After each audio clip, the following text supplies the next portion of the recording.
You don't become good by trying to be good, but by finding the goodness that is already within you and allowing that goodness to emerge. But it can only emerge if something fundamental changes in your state of consciousness. So what that means, if nothing changes in your state of consciousness, the ego has many ideas. It says, I want to be a spiritual person. I want to be recognized as a spiritual person. I want to be more spiritual than all these people. And I'm definitely more spiritual than you. So the ego has all kinds of ideas of what it wants to be. It might even say, yes, I want to be good, because it wants to have a better image of itself. But on that level, by the essential dysfunction of the ego is still operating. So this is why we have the phrase, the road to hell is paved with good intentions. Because no matter how good your intentions are, when you're still trapped in the ego, it will always take you into conflict eventually.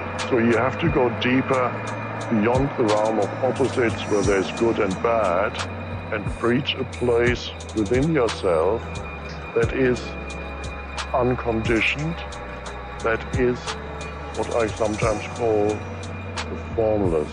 Expressed beautifully in the Old Testament, in the little saying, be still and know that I am God.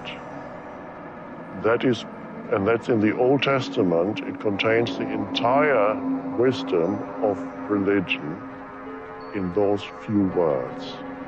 Be still, meaning go to that place where the mind is no longer operating, where you're just conscious without thinking.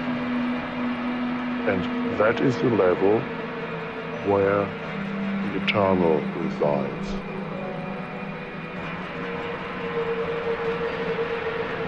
When you went first to school, you went to kindergarten. And in kindergarten, the idea was to push along so that you could get into first grade. And then push along so that you could get into second grade, third grade, and so on, going up and up. And then you went to high school, and this was a great transition in life. And now the pressure is being put on. You must get ahead. You must go up the grades and finally be good enough to get to college. And then when you get to college, you're still going step by step, up to the great moment in which you're ready to go out into the world. And then when you get out into this famous world, comes the struggle for success in profession or business. And again, there seems to be a ladder before you, something for which you're reaching all the time. And then, suddenly, when you're about 40 or 45 years old in the middle of life, you wake up one day and say, huh? I've arrived. And by Jove, I feel pretty much the same as I've always felt.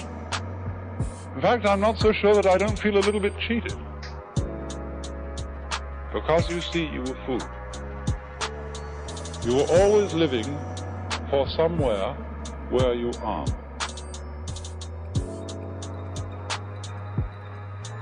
We spend a big hunk of our lives believing that the way that we become, quote, successful, happy, fulfilled, self-actualized, whatever it might be, is on the basis of what I accomplish, what my resume looks like, how many promotions I get. And so we send our children off to school and we ask them to learn to identify themselves on how much they get and what they accomplish. Your grades become more important than what it is that you are studying. What you own, what clothes you wear, what labels you have, and so on. We become obsessed with this kind of absurdity. And this is the false self at work.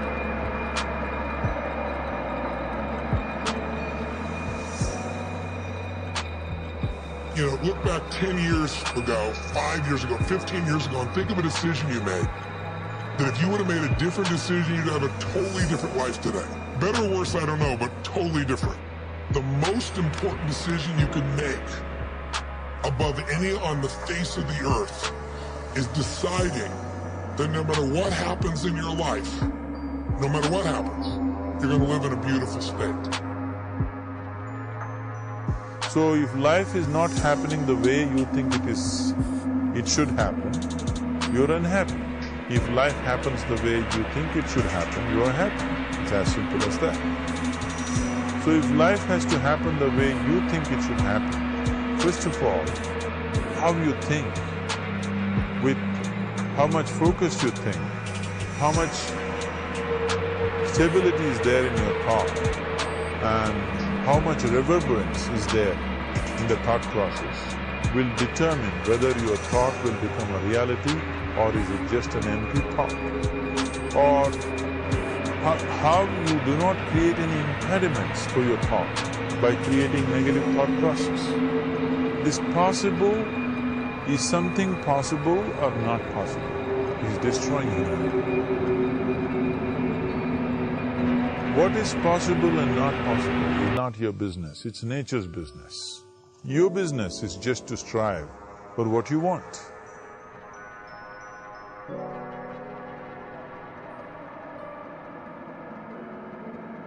The decision to say, I am not going to suffer, that if suffering arises, pain's one thing, suffering's another. Suffering is when you're like, suffering could be worry, it could be anger, it could be frustration. It's anything that takes you out of a beautiful state. And here's what people don't get. You can end suffering by stop focusing on yourself and focus on something you want to serve greater than yourself. Your children, your wife, your mission, your life. You can get out of it in an instant because the nature of the human mind is to constantly compare things. Your mind, your brain is a 2 million-year-old device, and it is not designed to make you happy. It's designed to make you survive. And that's why it's always looking for what's wrong.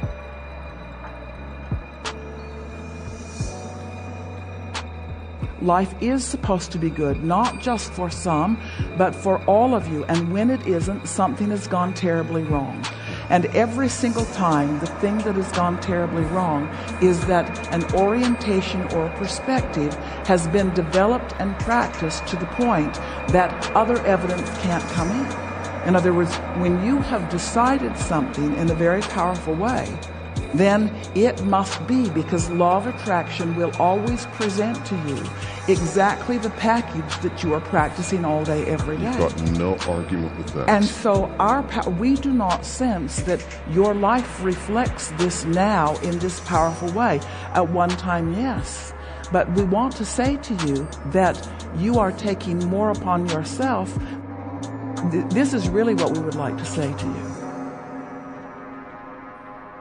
Soul is also the center of the world, which is a frightening proposition and not one that's easily comprehensible.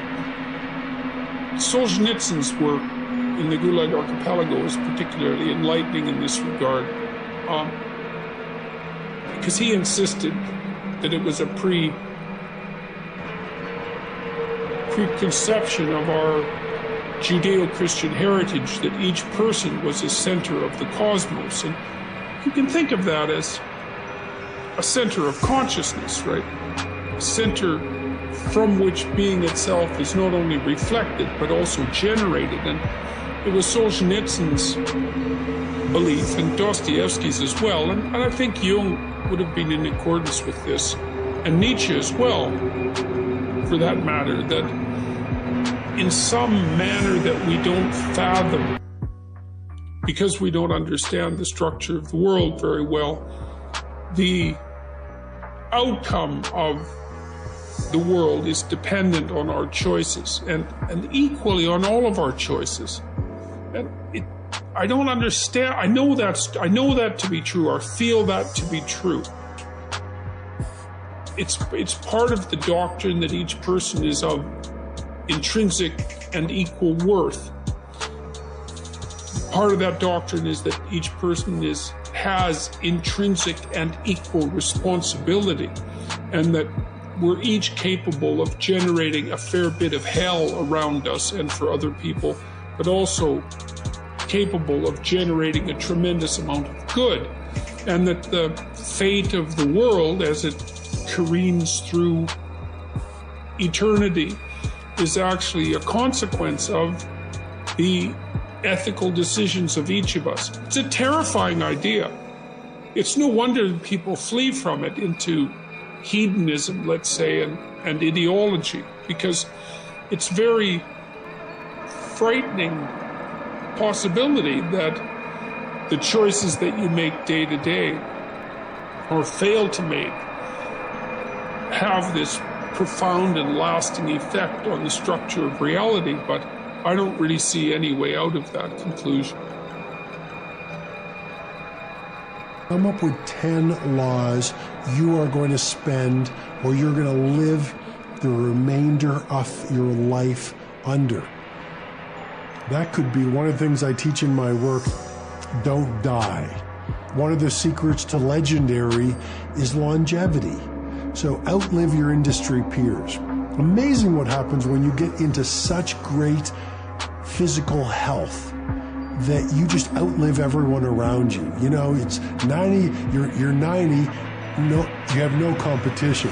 Imagine how easy it will be for you to dominate your field. Imagine how good you're going to be if you're 103, still rocking your game. So the point is, don't die. Protect your health. Hack aging. Eat the right supplements. Work out every day. Run my 2 massage protocol. Make sure you get fresh air. The point is simply this. One of your 10 life laws could simply be don't die. One of your 10 life laws could be give more than you take. One of your 10 life laws could be spend an hour alone building your self-relationship. You know, I was reading Marcus Aurelius very early this morning, the great Roman emperor, and he talked about the shortness of life, but he also talked about this. Find some time every day to be amid tranquility so you could think. See, when you're in the noise, you can't think. The noise of distraction and attraction and diversion by technology. When you're alone, and I've found it's the best thing first thing in the morning, you can actually think about your values, and you can actually get to know yourself again, and you can actually breathe, and you can actually contemplate, what am I going to do today? How am I going to live? How can I make today on earth a valuable day?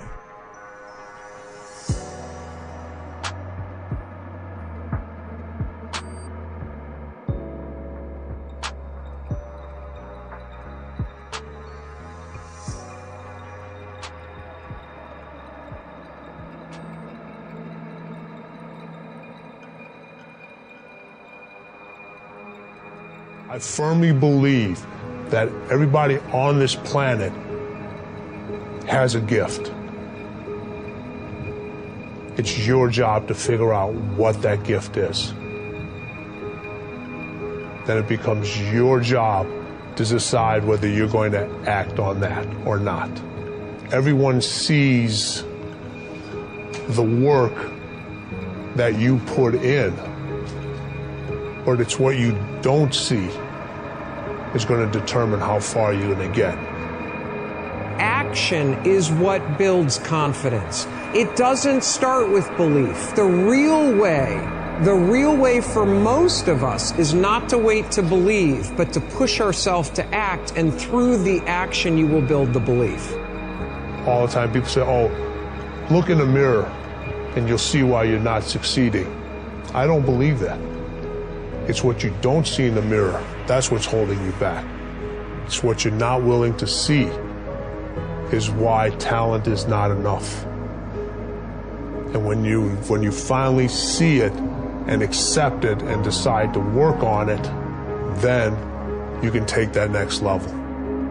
But if you are constantly looking outside of yourself and you don't latch on to your gift, you will never find your purpose. If you want to succeed, you must commit to your own gift and embrace it. Now, this is how you know you're not living in your gift. If when the alarm clock goes off in the morning and you ain't happy about it, you ain't doing what you want to do. See, you fighting upstream, you going against what God created you for. If your job makes you sick to go to, if you're unhappy with waking up to go to where you gotta go, it's because you ain't living in your gift. Some people are born to be teachers, caregivers, nurses, babysitters. Those are gifts. If you're living in your gift, you cool. It's just if you ain't. If you fry chicken better than everybody else, you should be somewhere frying chicken. If you do hair better than everybody else, you should be somewhere doing somebody's hair. Those are gifts. Telling jokes was a gift. They're just not just running, jumping. If you paint, you should be painting.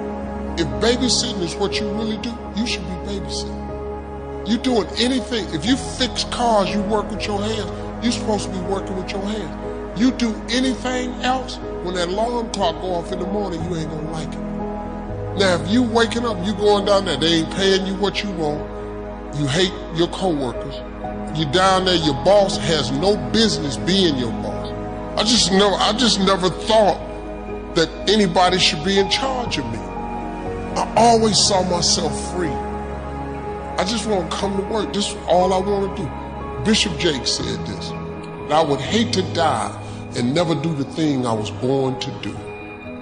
You should look into that before you mess around and check out of here. I think everyone can always, brush up on their technique. It is, what we do is takes a lot of research. If you really want to inhabit a role, it takes a lot of work and training, and I think it's incredibly important to constantly, no matter how successful you are, it's incredibly important.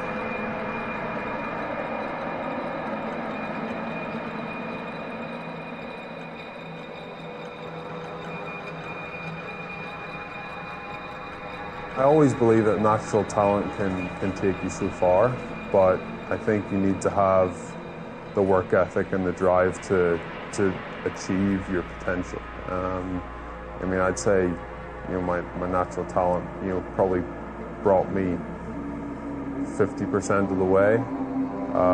But then after that, it was all down to the work that I've done and the volume of work that I've done over the last 15 years. When I really started to take golf seriously and thought about making this a career.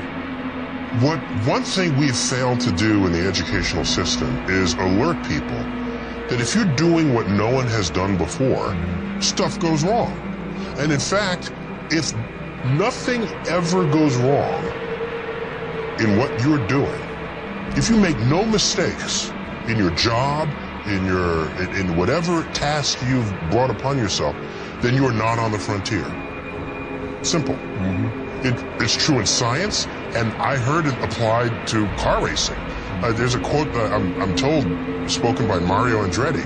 He said, if you are in complete control of your car, you're not in the race. Oh, wow. There's something that you're just not completely in control of. Take that. And only then and that's the same thing I'm describing for when you are on the frontier. We've been getting a ton of questions about being paralyzed with the fear of what other people think. And this is so commonplace. I think every human being on the planet is paralyzed in some aspect or some area of their life because they're concerned about what their parents or what their friends or what their friends on Facebook or what their colleagues or what their upline or their downline or whatever, what their neighbors are going to think. If you are struggling with this and you have not found it helpful to attack your thinking patterns, then here's a trick that I want you to try to break the pattern of being paralyzed by what other people think. I want you to pick one thing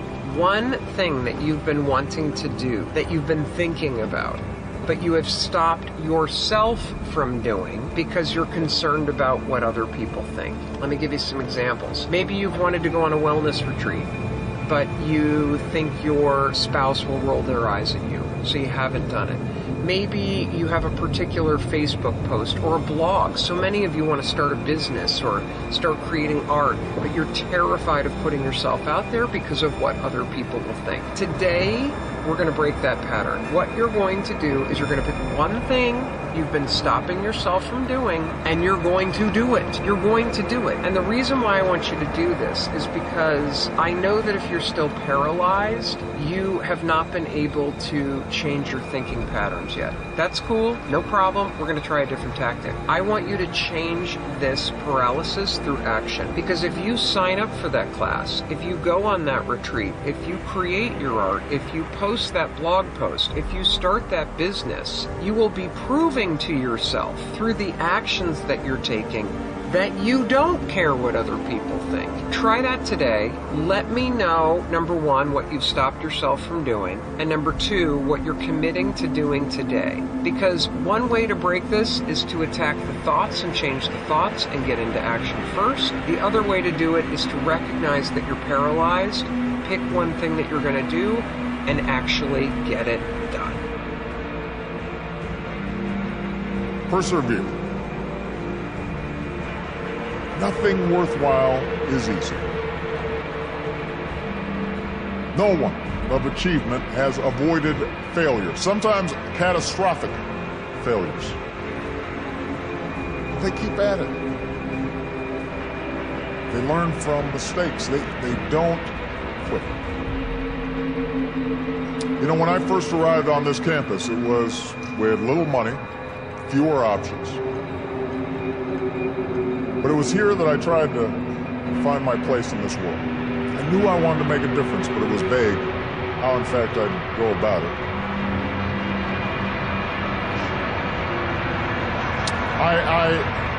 But I wanted to do my part to shape a better world. So even as I worked after graduation, a few unfulfilling jobs here in New York, I will not list them all.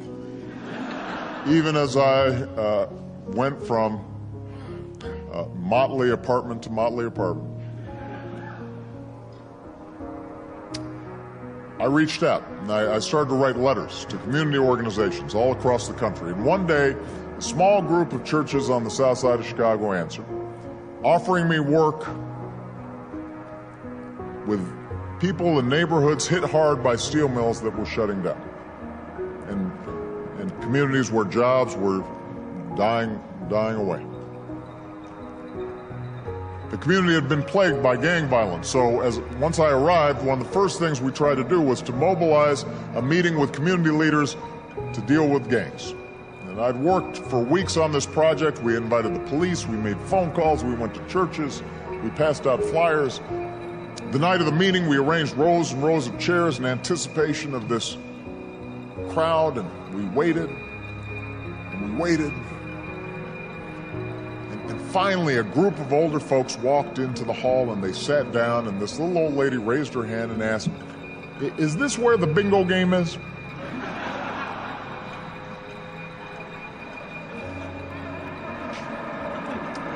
It was a disaster. Nobody showed up. My first big community meeting. Nobody showed up. And later, the volunteers I worked with told me, that's it, we're quitting. They'd been doing this for 2 years even before I'd arrived. They had nothing to show for it. And I'll be honest, I felt pretty discouraged as well. I didn't know what I was doing. I thought about quitting. And as we were talking, I looked outside and I saw some young boys playing in a vacant lot across the street. And they were just throwing rocks up at a boarded building. They had nothing better to do. Late at night, just throwing rocks. I said to the volunteers, before you quit, answer one question. What will happen to those boys if you quit? Who will fight for them if we don't? Who will give them a fair shot if we leave? And one by one, the volunteers decided not to quit. We went back to those neighborhoods and we kept at it. We registered new voters, and we set up after-school programs, and we fought for new jobs, helped people live lives with some measure of dignity, and we sustained ourselves with those small victories. We didn't set the world on fire. Some of those communities are still very poor. There's still a lot of gangs out there. But I believe that it was those small victories that helped me win the bigger victories my last 3.5 years as president. Can I tell you, your dream is not dead, it's just not in season. Your time is coming. The right people, the right breaks, favor, restoration, vindication, that's what's headed your way. These light afflictions are for a moment. It goes on to say, they work in us an eternal weight of glory. In other words, the adversity is temporary, the glory is eternal. Friends, stir up what God's put on the inside. You may have a dream that you buried. You need to get your shovel out and start thanking God that it's still coming to pass. Perhaps you're on a detour right now, something you don't understand. Don't get discouraged. It's temporary. You're just passing through. It's easy to remember the hurt, the disappointment, the failure. I'm asking you to remember your dream. Remember what God's promised you. If you'll do this, I believe and declare dreams that you buried are about to come back to life. Promises you've given up on are being resurrected. Like Joseph, God is going to turn every stumbling block into a stepping stone. You're going to rise higher, accomplish your goals, and become everything you were created to be. In Jesus' name. If you receive it, can you say amen today? We never like to close our broadcast without giving you an opportunity to make Jesus the Lord of your life. Would you pray with me? Just say, Lord Jesus, I repent of my sins. Come into my heart. I make you my Lord and Savior. Friends, if you prayed that simple prayer, we believe you got born again. Get in a good Bible-based church. Keep God first place. He's going to take you places that you've never dreamed.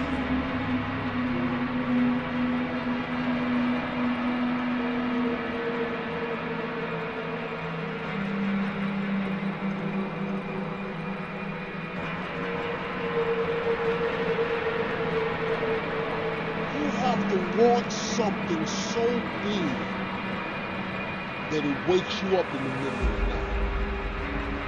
You have to want something so big that you think about it all the time. No matter what happens to you, it ain't over. It ain't over. Ain't no such a thing as over. As long as God wakes you up, that means He ain't through with you. You got a shot to correct it and get it right. Even when you lose, it's okay to lose, but you can't never get comfortable with it. If you complain about not having work-life balance, spend more time on vacationing and your family. It's super simple. Let your actions dictate instead of sitting there and feeling like you're not in control. And why? Because as Malcolm X said, the future belongs to those who prepare for it today. So if you don't put the work in today, if you don't do the unending, back-breaking work of developing yourself into something greater, the world is going to pass you by. The truth is that you are going to suffer. But the way to deal with suffering is accepting that suffering and then recognizing that it is suffering, accepting it, and then letting it sort of have its say, and then moving on. As long as I enjoy what I'm doing, I train hard, I have no regrets, and all I can do is give my best, then it's going to be fine, regardless of the outcome. It's important for me to actually hear criticism sometimes, you know, because I think that's what makes me a better player. And if you end up going to work on a job every day that you hate going to, that ain't living, man. You just existed. At one point in time, you ought to see what living's like. But the only way to see what living like, you gotta jump. There are moments when you're going to doubt yourself and say, God, why is this happening to me? I'm just trying to take care of my children and my mother. I'm not trying to steal or rob from anybody. Why did this have to happen to me? For those of you that have experienced some hardships, don't give up on your dream. This walk is hard, but the hardest walks lead to the greatest destinations. The toughest climbs always lead to the best views. It will be worth it in the end.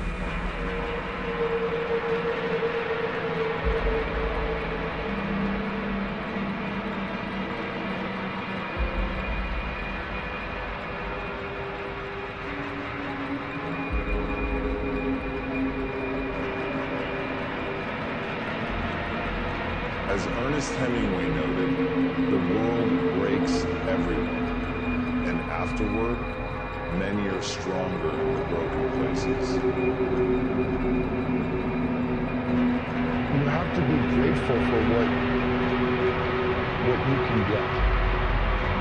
Plain and simple. Like, be grateful for what you have, because that's, like we're lucky to even be here. You know, you have to start in that mindset. It's like, you can't. That's the problem with social media right now, is that you're comparing yourself to people that have like this large success, and you're like, I want to play there. But you first have to go with what you have in front of you and make that meaningful. I don't care how hard you fail. I don't care how many times you fail the test. I don't care if nobody don't believe in you. It only takes you believing in yourself to get this thing done. As long as you believe in you, you got the right mindset, you got the right attitude, you can have whatever you like. But if you fall, I need you to fall forward. I need you to fail forward. Every one of us who's a goal achiever sets goals, but very few people think about the obstacles that are there and them overcoming the obstacles. To understand the only difference between the possible and the impossible is your set of skills, a belief in yourself.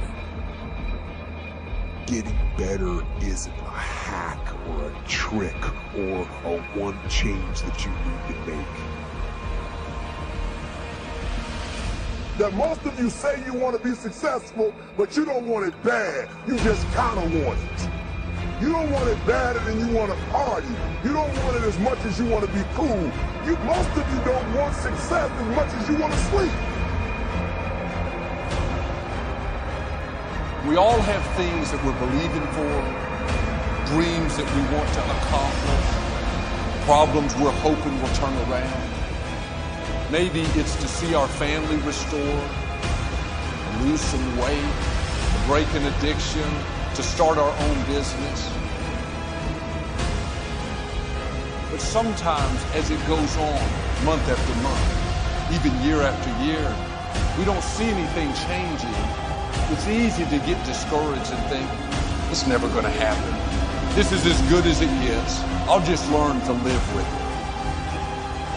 We all go through disappointments, setbacks, loss. Pain is a part of life. It's easy to get discouraged, even bitter, and think, why is this happening to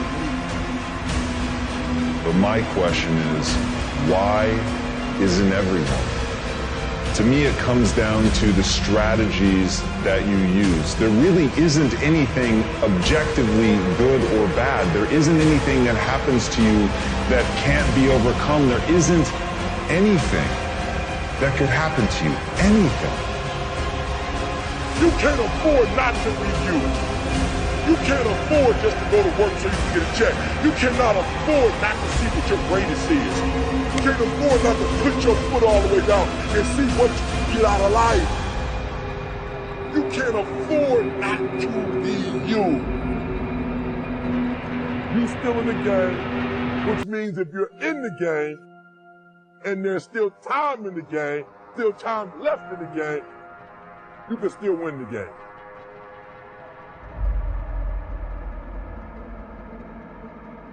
Giving up your personal history.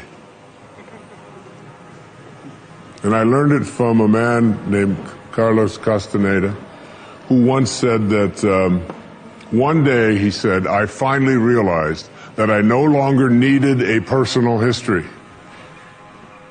And just like drinking, he said, I gave it up And that, and only that, has made all the difference in the world. You know the nice thing about giving up your personal history is that if you don't have a story, you don't have to live up to it.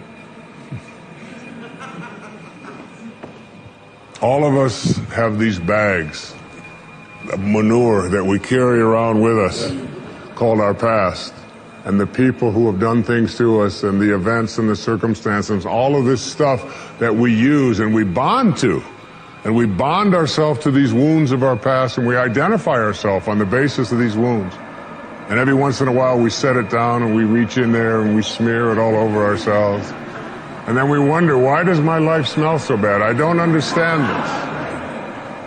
When in fact, the now, this moment, merging yourself into the now means that you may have been in a relationship. I had a woman from Holland who came over to see me, whose husband had left her after 25 years. She had 4 children, and she just had been on the verge of suicide. And she was losing weight, and she was depressed, and she was taking all kinds of drugs for it, and she was getting sicker and sicker because she just couldn't get over it.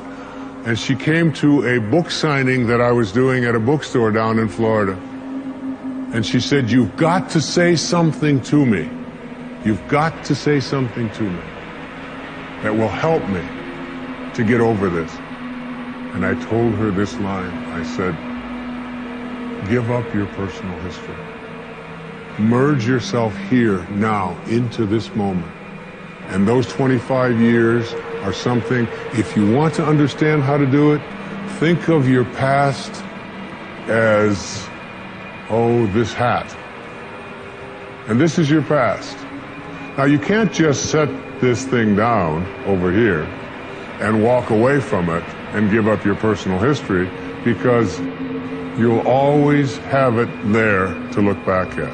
What you do is you pick up your past and you embrace it. You understand it, you accept it as, I had to go through these things that I had to go through in order for me to get to this place today, and the evidence for that is that I did. You don't need any more evidence. You did. And then you toss it. You toss it. You embrace it, and you toss it. And you merge into the now by giving up your attachment. And some of you have heard me use the metaphor of the wake. Alan Watts talked about the wake is not what drives the boat. The wake is just a trail that is left behind. That's all it is. And so is the wake of your life. And the wake doesn't make the boat go, and neither does the wake of your life the reason why your life is going in the direction that it is. The wake is a trail that is left behind, and it's an illusion to believe that it is the cause of your suffering or your struggles or your difficulty. Give it up. Let it go. Embrace it, understand it, get help doing that if you must, and then move into the now.